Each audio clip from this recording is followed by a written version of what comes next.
Brothers and sisters, Donc c'est bien en anglais. I am Andrew Cardinal Yom from Seoul, Mes chers South frères et Korea. sœurs, je suis It's my Audrey great Cardinal pleasure Young with de you Séoul, here dans in le sud du Fatima. pays. My greeting in Korean. Dans la Corée. C'est un grand plaisir pour moi d'être accueilli ici à Fatima.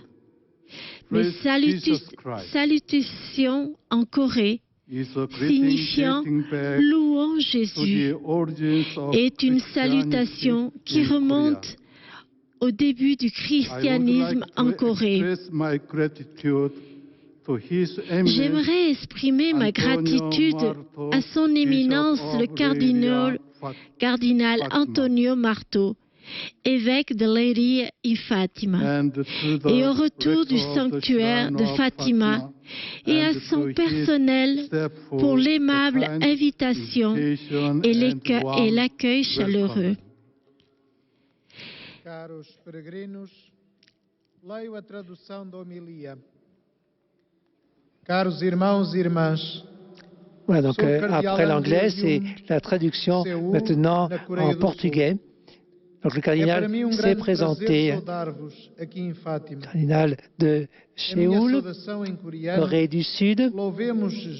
Il est né en 1943, il a été ordonné évêque en 2001 et cardinal en 2014. Il vient ici en pèlerin.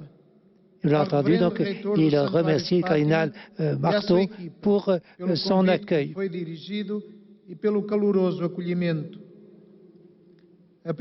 Donc s'il se présente comme cardinal, c'est qu'il va certainement parler de son pays. La première lecture nous rappelle que Dieu est présent avec son peuple à travers les Écritures, parfois dans un nuage, parfois en feu, au mont Sinaï ou au temple dans le tabernacle. Mais notre plus grand cadeau est la présence de Dieu en Emmanuel, Dieu avec nous.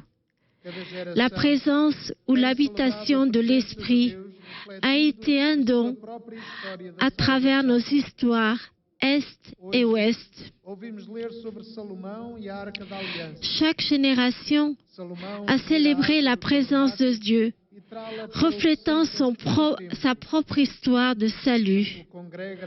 Aujourd'hui, nous lisons de Salomon et l'Arche de l'Alliance.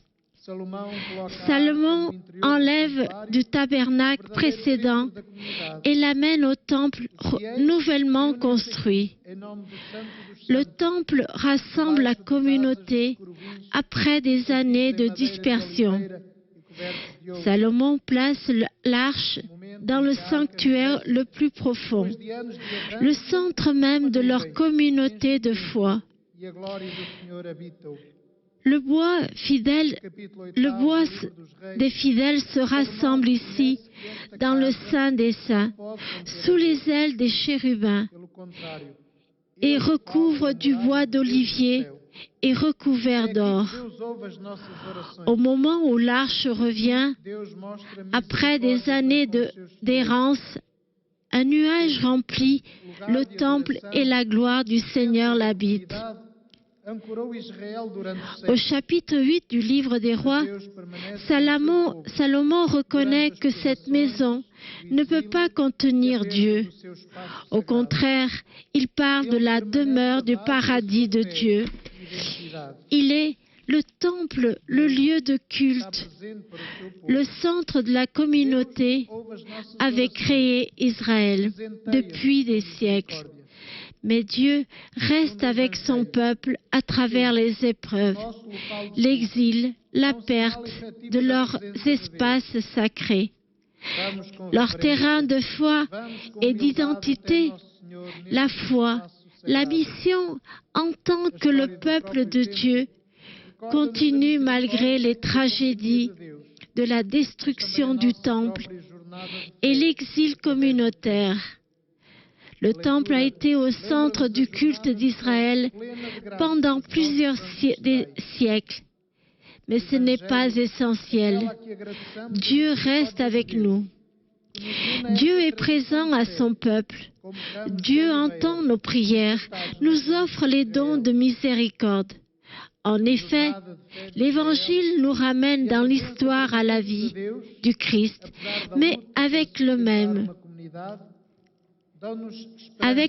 message. Le temple, notre lieu de culte, est un signe efficace de la présence de Dieu. Allons-nous avec révérence. Nous venons avec humilité devant notre Seigneur dans cet espace sacré. L'histoire du temple lui-même nous rappelle à la fois la miséricorde, la présence de Dieu, mais aussi de notre propre voyage de foi à travers le temps. La lecture rappelle le chemin de foi rempli de grâce de nos ancêtres dans la foi. L'Évangile nous appelle à rendre grâce pour la miséricorde de Dieu qui nous unit à cette tradition de foi. Comme une branche d'olivier greffée à la racine d'Israël. Romains 11, 24. Le chemin de la foi d'Israël, la présence permanente de Dieu malgré les luttes pour soutenir une communauté. Donnez-nous de l'espoir dans nos propres histoires récentes. Aujourd'hui, célébrer la solennité de l'anniversaire de la dédicace de la basilique de la Notre-Dame du Rosaire de Fatima. J'aimerais partager avec vous quelque chose de la foi de Corée. Le début du XXe siècle a été une période d'épreuve pour notre nation communautaire. La combinaison du colonialisme japonais et du communisme, la Russie et la Chine voisine ont marqué l'entrée de la Corée dans une ère turbulente, domination. Peu après la libération coloniale en 1945, la nation se trouva divisée, nord contre sud, communiste contre capitaliste. 5 ans plus tard, la guerre a ravagé la péninsule pendant 3 longues années, entraînant mort et destruction et division de nombreuses familles. Malheureusement, la guerre a amené des divisions plus profondes et une hostilité nord et sud. Au cours des 7 décennies écoulées depuis 1950, la nation reste divisée, la réconciliation reste insatiable. Qu'est-ce que la guerre et la division signifient pour l'Église coréenne? Avant la guerre, on a estimé à plus de 50 paroisses et 50 000 fidèles en Corée du Nord. Quand les hostilités ont commencé, les prêtres et les religieux ont été kidnappés, expulsés, ont laissé pour morts.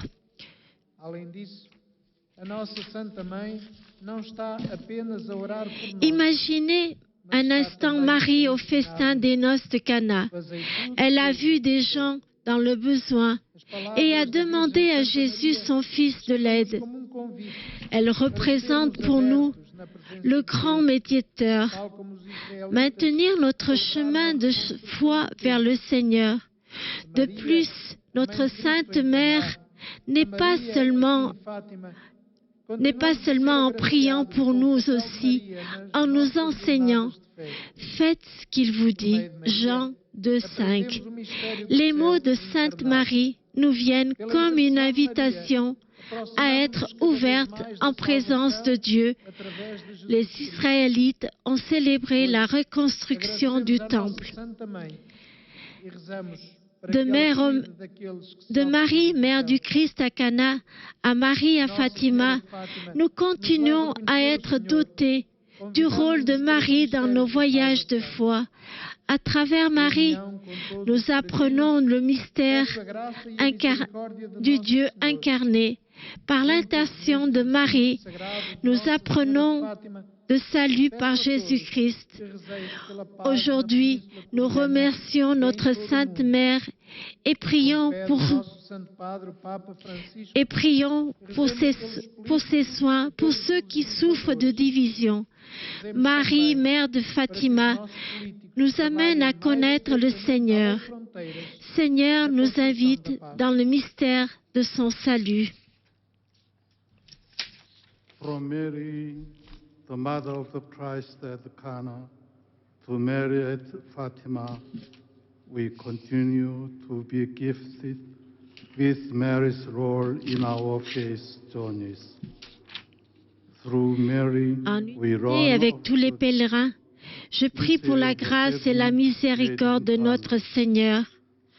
Ensemble, sur cette esplanade sainte de Notre-Dame de Fatima, je vous demande à tous de prier pour la paix sur la péninsule coréenne et à travers le monde, comme notre Saint-Père François nous le demande, de prier pour les politiciens et les décideurs politiques.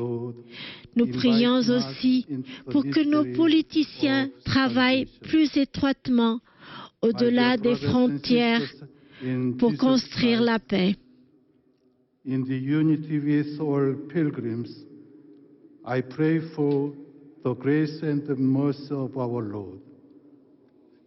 Standing together on this holy ground of Our Lady of Fatima, I ask you all to pray for peace on the Korean Peninsula and across the world.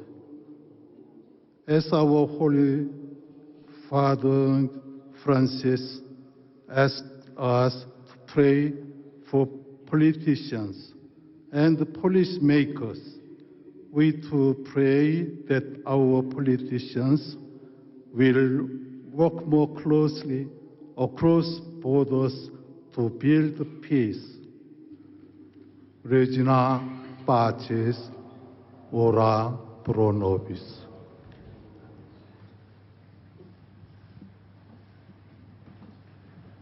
Comme